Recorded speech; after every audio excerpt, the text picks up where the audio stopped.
Los números actuales apuntan a la falta de amor y compromiso y al aumento de la inmoralidad entre las naciones.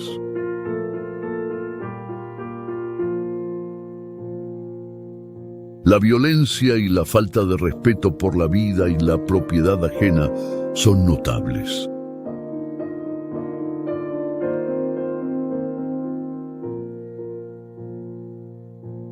El egoísmo, la pobreza caminan por las calles.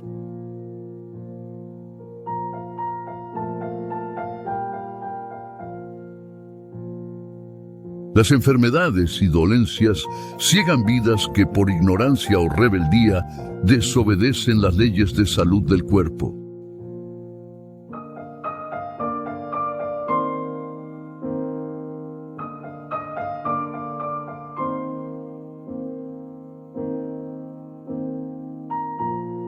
Hemos visto el aumento de enfermedades, guerras, caos, pobreza, hambre, inmoralidad, de un mundo con falta de amor y armonía. El creador y gran monarca del universo no habría dejado instrucciones que, si se seguían, evitarían tanto sufrimiento y desorden. Sí, dejó muchas instrucciones en su palabra. Para limitar la inmoralidad, la falta de amor y compromiso en nuestra sociedad. Se nos dice, por ejemplo, además, no tendrás acto carnal con la mujer de tu prójimo, contaminándote con ella. Con el fin de contener la violencia mundial y la falta de respeto a la vida y la propiedad ajena. Está escrito: al extranjero no engañarás ni angustiarás, porque extranjeros fuisteis vosotros. Restituirá aquello que robó o lo que retuvo violentamente. Para protegernos contra el egoísmo, la miseria y la pobreza. Cuando sacudas tus olivos, no recorrerás las ramas que hayas dejado tras de ti. Serán para el extranjero, para el huérfano y para la viuda. No endurecerás tu corazón, ni cerrarás tu mano contra tu hermano pobre. Para proteger nuestra salud y darnos vigor. Ninguna grosura de buey, ni de cordero, ni de cabra comeréis. Estos son versos conocidos por muchos, pero lo que la mayoría no se detiene a pensar es que todas estas instrucciones son parte de las leyes, estatutos y juicios del legislador del universo. Dios, que es amor, dejó instrucciones en forma de leyes, estatutos y juicios para proteger a las personas, familias, sociedad, animales y plantas, y para limitar el mal. Entendamos la historia. Al principio Dios creó el cielo y la tierra y todo lo que en ella hay, y así también creó al ser humano. Y Dios puso en el corazón del ser humano la ley de su gobierno. Dos principios fundamentales: amarás a Dios sobre todas las cosas y a tu prójimo como a ti mismo. Pero el hombre desobedeció esta ley y el pecado entró en el mundo. Y debido a la transgresión y al entendimiento degenerado de la raza caída, Dios reformuló su ley para que el ser humano pudiera entenderla. No tendrás dioses ajenos delante de mí, no te harás imagen, ni ninguna semejanza de cosa que Los 10 mandamientos. Pero, aún así, el ser humano estaba tan degenerado por el pecado y la gente que todavía conocía a Dios se había alejado tanto de esta ley, mezclándose e influenciándose con el mal que, para abordar la situación del hombre, hizo un punto de explicar y detallar el significado práctico de la ley y su justicia en estatutos y juicios. Con el fin de detallar lo que significa amarás a tu prójimo, él especificó e ilustró el principio. Si ves caer al animal de tu enemigo, incluso si es tu enemigo, ayuda al animal caído. Cuida al huérfano y a la viuda. Deja los bordes de tu viña para que los pobres tengan algo que comer.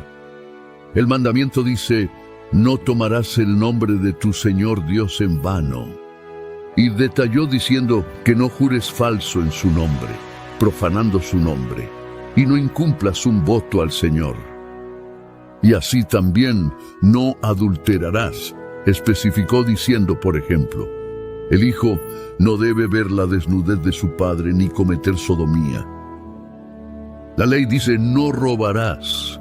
Y los estatutos enriquecen el conocimiento y ordenan a todos tener balanzas justas. Si algo fue robado, devolverlo con interés por la ganancia que la persona dejó de tener, para citar algunos ejemplos. Así, no solo el pueblo de Israel, sino todas las naciones entenderían la ley de Dios y conocerían a Dios de esa ley, porque esta ley rige todo el universo y es la expresión de su carácter misericordioso y justo. Guardadlos, pues, y ponedlos por obra, porque esta es vuestra sabiduría y vuestra inteligencia ante los ojos de los pueblos, los cuales oirán todos estos estatutos, y dirán: ciertamente pueblo sabio y entendido, nación grande es esta. Porque ¿qué nación grande hay que tenga dioses tan cercanos a ellos como lo está Jehová nuestro Dios en todo cuanto le pedimos? ¿Y qué nación grande hay que tenga estatutos y juicios justos, como es toda esta ley que yo pongo hoy delante de vosotros? Esta es la ley moral. Esta ley es inmutable y el propio Dios se somete a ella, Él mismo, demostrando en la práctica la eficacia del amor perfecto. Cuando Cristo, Dios con nosotros, caminó por este mundo como hombre, no abolió su ley, pues si fuera posible acabar con la ley, su muerte no sería necesaria, sino que, por el contrario, para que la ley se cumpliera y se cumplieran las condiciones, y sin embargo, en su misericordia, para ofrecer una salida a los hombres encadenados por el pecado y sometidos al enemigo, Él confirmó la ley. Pero existe otra ley. Cuando el hombre pecó, Dios puso en práctica el plan, el remedio, que ya existía desde la creación, el plan de salvación. Y para enseñar al hombre después del pecado todo lo que esto implicaba, dio una instrucción y lección práctica: el sacrificio. El sacrificio señalaba al Salvador que fue prometido. Y así, Dios daría al hombre el poder de vencer el pecado al que ahora estaba sujeto, pues colocaría enemistad entre ti y la serpiente. A través del Salvador prometido, el ser humano podría escapar del pecado y de la muerte eterna, y vivir de nuevo en armonía con su Creador.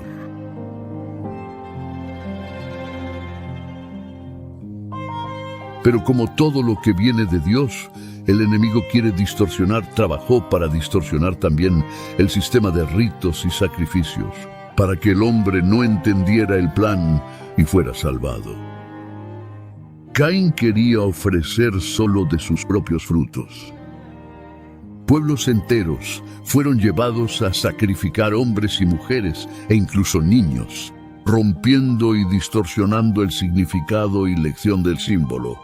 ¿Y por qué las cosas estaban tan mezcladas y oscuras? Dios explicó a su pueblo cuando lo sacó de Egipto en mínimos detalles cómo debían ser esos sacrificios.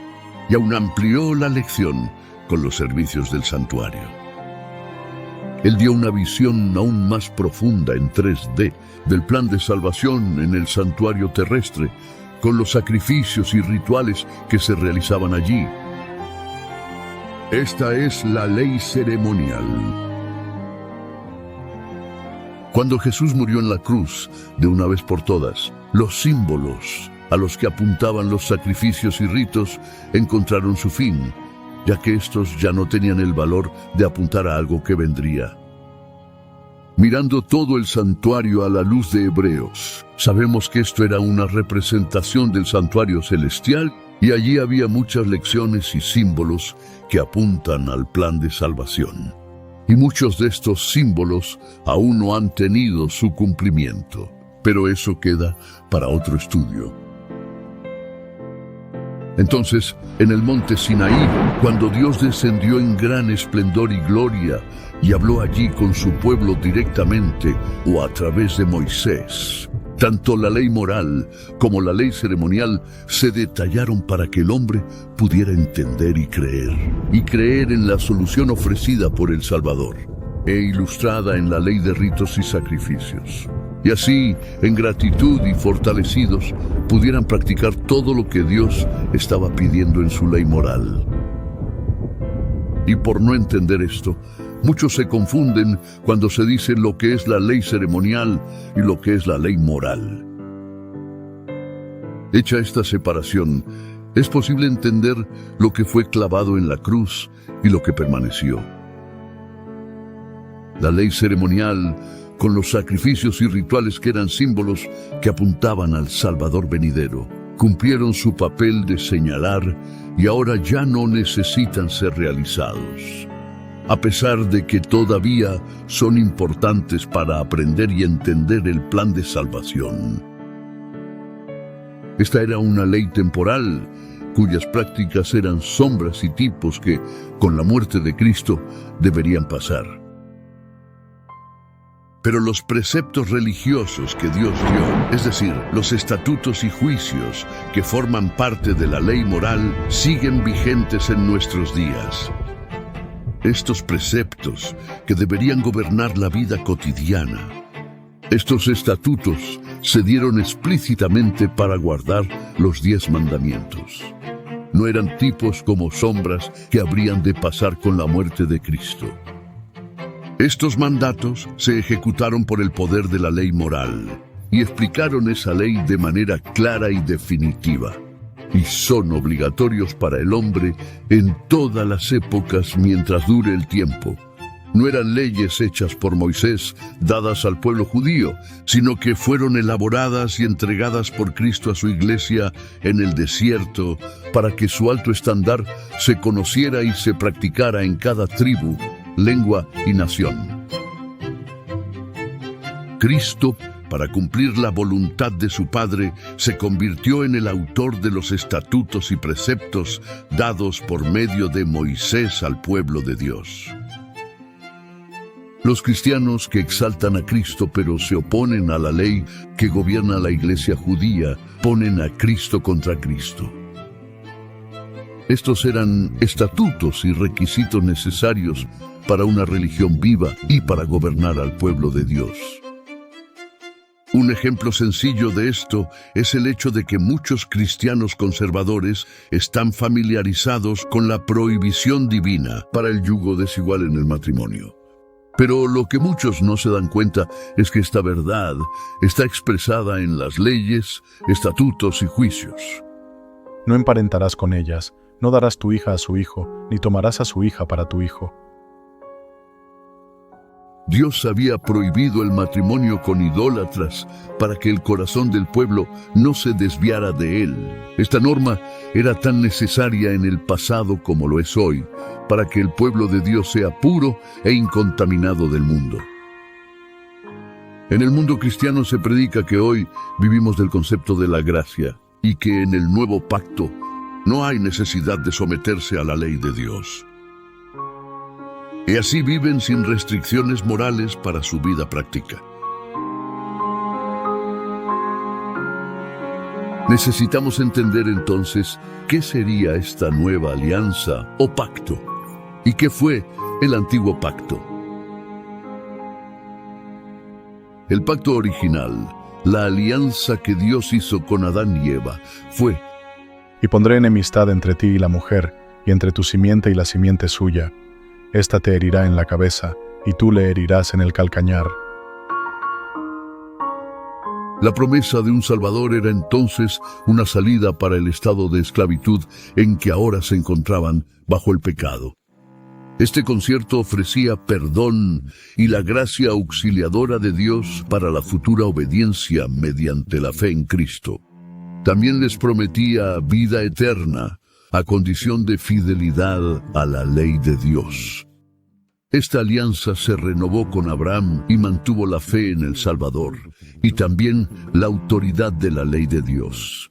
Y el Señor le declaró: estableceré mi pacto entre mí y ti, y tu descendencia después de ti en sus generaciones, por pacto perpetuo, para ser tu Dios.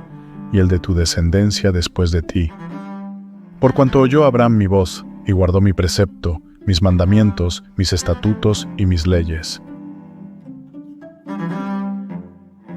Pero este pacto solo fue ratificado en la muerte de Cristo. Hasta entonces era una promesa y había sido aceptada por fe. Pero cuando Cristo murió, el pacto fue ratificado, confirmado y se llamó Nueva Alianza. El cheque postdatado ha tocado fondo y de una vez por todas paga la deuda. Y la ley de Dios fue la base para este pacto, que era simplemente una provisión destinada a devolver a los hombres a la armonía con la voluntad divina, poniéndolos donde podrían obedecer la ley de Dios. Entonces, este pacto original indicaba que solo había una salida, una puerta, para que el ser humano sea restaurado después del pecado: Cristo. Solo confiando en esta provisión de la muerte que murió en lugar del ser humano, es que éste podría ser perdonado y restaurado la obediencia a la ley y así a la vida eterna. Pero si el pacto original es el nuevo pacto, ¿qué otro pacto existe? Hay otro pacto, conocido como Antiguo Pacto, que podemos llamarlo falso o imitación. Pero Dios permitió a su pueblo hacer este pacto para enseñarles que este pacto no sirve y no satisface las necesidades del hombre caído. Este pacto se firmó en Sinaí. El pueblo de Israel había pasado mucho tiempo en cautiverio. En gran medida, habían perdido el conocimiento de Dios y los principios del pacto original, también llamado Pacto Abrahámico. Cuando Dios los liberó de Egipto, intentó revelarles su poder y misericordia con el fin de que lo amaran y confiaran en Él. Los llevó hasta el Mar Rojo, donde, perseguidos por los egipcios, parecía imposible que escaparan, para que comprendieran su total impotencia y su necesidad de ayuda divina. Y luego los liberó. Así se llenaron de amor y gratitud hacia Dios, y en la confianza en su poder para ayudarles, y comprendieron que Él era su liberador del cautiverio temporal. Pero aún debían entender y reconocer la necesidad de un liberador del cautiverio espiritual, y esa verdad necesitaba ser grabada en sus mentes. Sin entender la pecaminosidad de sus corazones y de que sin Cristo les era imposible cumplir la ley de Dios, firmaron prontamente un pacto con Dios y, entendiendo que eran capaces de hacerlo por sí mismos, declararon: todo lo que el Señor ha hablado, haremos y obedeceremos. Éxodo 24:7. Confiaban en su propia justicia y esa era la base del antiguo pacto. Y así es hoy, de muchas formas y maneras y por todos los lugares. Se presentan otros objetos a la fe del mundo. Se han imaginado ceremonias y sistemas por los cuales los hombres esperan recibir justificación y paz con Dios, encontrando así la entrada a su reino. Pero la única puerta, la única salida es Cristo, y todos los que han interpuesto algo para ocupar su lugar, todos los que han tratado de entrar en el redil de cualquier otra manera, son ladrones y bandidos. Todos los pactos y acuerdos así firmados y buscados son falsos y no verdaderos. Y luego los israelitas descubrieron. Habían presenciado la proclamación de la ley con terrible majestuosidad y temblaron aterrorizados ante la montaña. Pero solo pasaron unas pocas semanas y violaron su pacto con Dios y se inclinaron para adorar una imagen tallada. Rompieron el pacto y solo entonces vieron la pecaminosidad de su corazón y la necesidad de Cristo para guardar la ley. Pero, ¿y ahora? No podrían esperar el favor de Dios porque habían violado el pacto. Ahora, viendo entonces su naturaleza pecadora y necesidad de perdón, se les hizo sentir que necesitaban al Salvador revelado en el pacto original, la alianza de la gracia, prefigurada en las ofertas sacrificiales. Ahora sí, por fe y amor, el pueblo de Israel se unió a Dios como su liberador de la esclavitud del pecado, y estaban preparados para apreciar las bendiciones del nuevo pacto. Y nosotros, el pueblo profeso de Dios, como el Israel moderno, comprendemos nuestra necesidad de Cristo para cumplir la ley eterna de Jehová. ¿Tenemos un concepto correcto de la santidad de Dios? ¿Nos damos cuenta de la pecaminosidad de nuestros corazones? La ley moral no fue creada en el Sinaí, ya existía y era parte del pacto original de Dios con Adán y luego Abraham. Y fue escrita en piedras y detallada en leyes, estatutos y juicios en el Sinaí, especificando el deber del hombre hacia sus semejantes y que estaban llenos de instrucciones importantes, definiendo y simplificando los principios de la ley moral, con el propósito de aumentar el conocimiento religioso y de preservar al pueblo elegido de Dios, distinto y separado de las naciones idólatras. La obra de Dios es la misma en todos los tiempos, aunque hay grados diversos de desarrollo y diferentes manifestaciones de su poder para satisfacer las necesidades de los hombres en las diversas épocas. Cristo fue y es el Maestro en el Antiguo y el Nuevo Testamento. Las demandas de Dios son las mismas, y son los mismos los principios de su gobierno. Porque todo procede de aquel en quien no hay mudanza ni sombra de variación. Santiago 1:17. El eterno Dios, en su amor, proporcionó la gracia y la ley para elevar y salvar a la raza debilitada por el pecado. Ciertamente los 10 mandamientos y las leyes, estatutos y juicios son parte de este plan divino.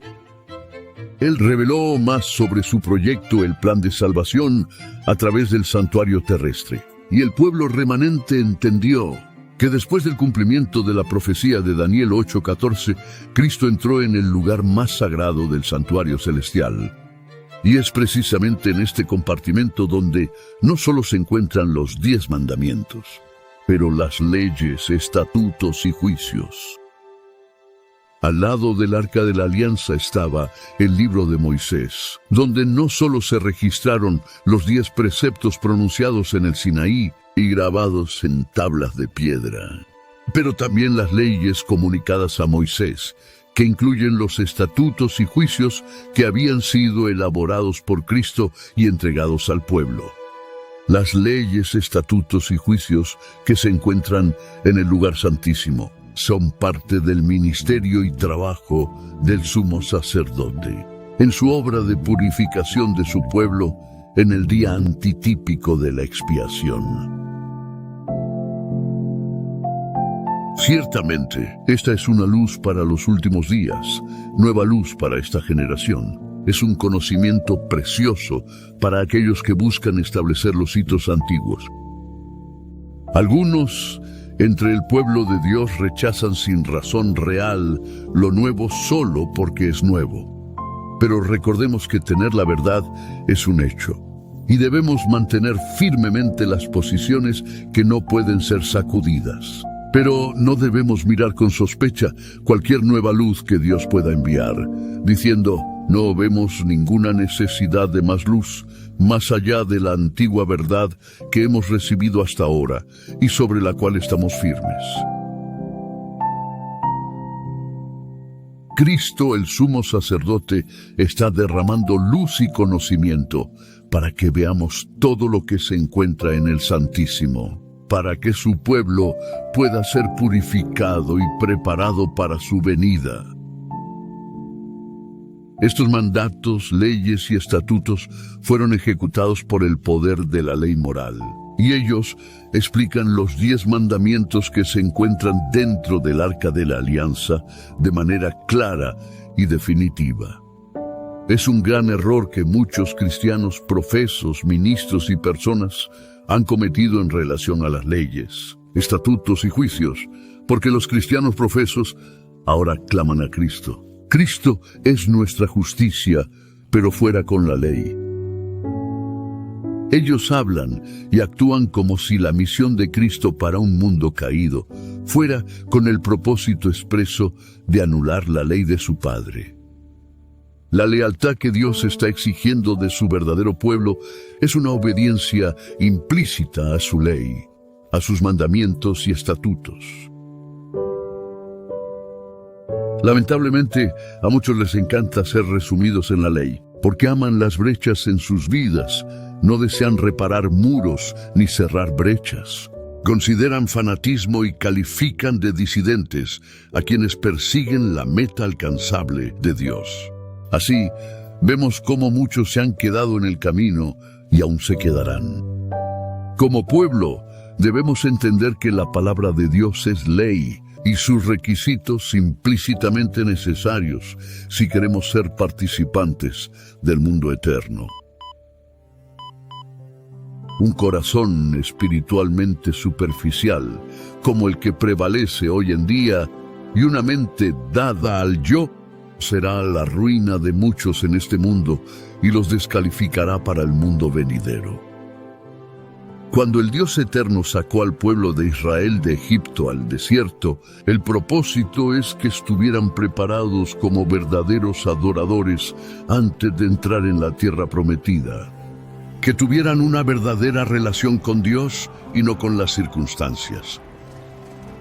Dios quería enseñarles que sin una verdadera relación con Él y la fe implícita en Él, no podrían obtener la victoria, y que deberían aprender a poner en las manos del Eterno su mente, su voluntad y sus emociones. Porque sin esta experiencia real, Dios sabe que el enemigo ganará la batalla. Porque cuando vienen las tribulaciones, las opresiones, llega la resistencia a la voluntad de Dios y comenzamos el camino de la rebelión hacia nuestro Creador, sustentador y Redentor. Y así, resistiendo el trato del Señor, nos volvemos reos de muerte eterna. Los sabios entenderán. Como dice el dicho, para el buen entendedor pocas palabras bastan. Pero para la raza humana, en nuestros días, como lo fue para el antiguo Israel, con nociones distorsionadas debido a la idolatría y el pecado predominante en el mundo durante casi 6.000 años. No sería necesario explicar minuciosamente lo que significa amar a Dios sobre todas las cosas y amar al prójimo como a ti mismo. Estamos nosotros en una situación más favorable hoy que la del antiguo Israel, donde la idolatría y la transgresión reinan por doquier y las líneas que separan el derecho del error cada vez más difusas. Dios a su Israel moderno en el tiempo de la justificación por fe en el pasado, mientras políticos y legisladores en la supuesta tierra de la libertad intentaban aprobar leyes contra la ley de Dios. En concilio, intentó presentar las correctas visiones sobre el papel de su ley. Dios comenzó a arrojar mucha luz sobre la verdadera relación entre la ley y la justificación por la fe. En el pasado, el profeso pueblo de Dios, en su espíritu fariseo, no estaba dispuesto a recibir la luz del cielo, que no era nueva. Pero para un pueblo que confiaba en su propia justicia, la norma de Dios parecía muy alta. Cosa nueva y extraña, más de lo que podrían manejar. Estos clavaron todo en la cruz y eligieron vivir su propia justicia y no la justicia de Cristo. ¿Y nosotros qué haremos? Después de un análisis sincero de la palabra de Dios, es evidente que el Eterno está restableciendo antiguos hitos hoy. A pesar de los ataques a su ley inmutable y sus demandas, estas siguen vigentes. Pero el derramamiento de sangre, los ritos y sacrificios del santuario terrenal ya no deben practicarse de manera literal. Solo sus principios espirituales siguen vigentes para su estudio y aplicación en nuestros días, porque Cristo ya ha derramado su sangre de una vez por todas. Él nos dice hoy: He dado leyes, estatutos y preceptos, en el antaño, que siguen en su total vigencia hasta hoy. Mi sacrificio solo acabó con los rituales del santuario terrenal. La obra de Dios es la misma. El justo vivirá por fe, y éste recibirá gracia para vivir en novedad de vida y obedecer toda su ley. Recordemos el Evangelio eterno. Aquí está la paciencia de los santos. Aquí están los que guardan los mandamientos de Dios y la fe en Jesús. Apocalipsis 14:12.